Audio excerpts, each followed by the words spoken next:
On this day in Tudor history, the 21st of February 1568, Lady Katherine Grey, Countess of Hertford, was laid to rest at Yoxford.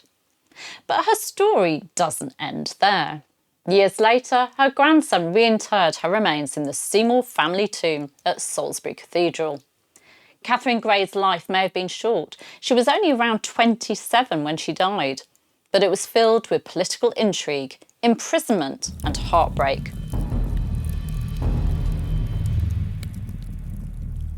Katherine Grey was a granddaughter of Mary Tudor, Queen of France, and Charles Brandon, Duke of Suffolk, making her a first cousin once removed to Queen Elizabeth I.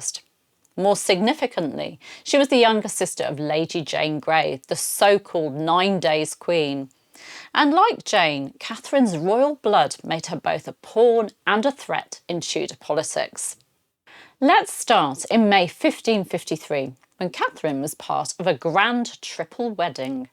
She married Lord Henry Herbert, while her sister Jane married Lord Guildford Dudley, and Guildford's sister Catherine married Lord Henry Hastings. It was meant to secure powerful alliances, but for Catherine, the marriage was short-lived. When Queen Mary I took the throne just 2 months later, her marriage was annulled, and she found herself in a rather precarious position. Catherine's sister Jane had been queen for just 13 days before she was imprisoned and ultimately executed in 1554, along with their father, the Duke of Suffolk, and Jane's husband, Guildford. Catherine, however, was spared. Instead, she was placed in the household of Anne Seymour, Dowager Duchess of Somerset, perhaps to keep an eye on her and ensure that she posed no further threat. By 1558, Catherine had secured a place as a maid of honour to the new Queen Elizabeth I. It seemed she'd regained favour, but that wouldn't last. In late 1560, Catherine made a fateful decision. She secretly married Edward Seymour, Earl of Hertford, the son of her former guardian, the Dowager Duchess of Somerset. But there was one major problem. She did so without the Queen's consent. When her pregnancy became impossible to hide, the truth came out, and Elizabeth I was furious. The marriage was declared invalid, her son Edward was deemed illegitimate, and Catherine and her husband were both thrown into the Tower of London.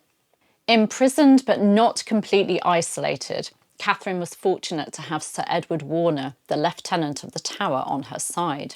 He allowed her and Hertford to see each other in secret, and in February 1563, Catherine gave birth to their second son, Thomas.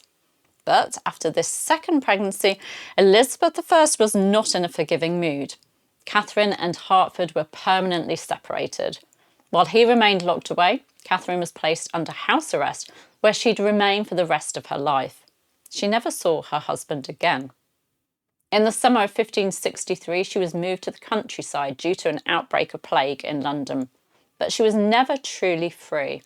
Elizabeth refused to release her, fearing those who saw Catherine as the true heir to the throne. Finally, on the 27th of January 1568, after years of confinement, Catherine died at Cockfield Hall, Yoxford, still under house arrest in the custody of Owen Hopton. Her burial took place on the 21st of February, but her final resting place would later change when her grandson reburied her in Salisbury Cathedral with the Seymour family. Catherine's story didn't end with her death. 3 years later, in 1571, her husband Hertford was finally released from confinement and allowed back at court. And in a twist of fate, Catherine's younger sister, Mary Grey, also made a secret marriage and suffered a similar fate: house arrest and the imprisonment of her husband. Katherine Grey's life is one of those tragic Tudor stories, royal by birth yet trapped by it. She defied Elizabeth I for love, but in the end she lost her freedom, her husband, and her children's legitimacy. But what do you think? Should Elizabeth have shown mercy, or was she right to see Catherine as a threat? Let me know in the comments below.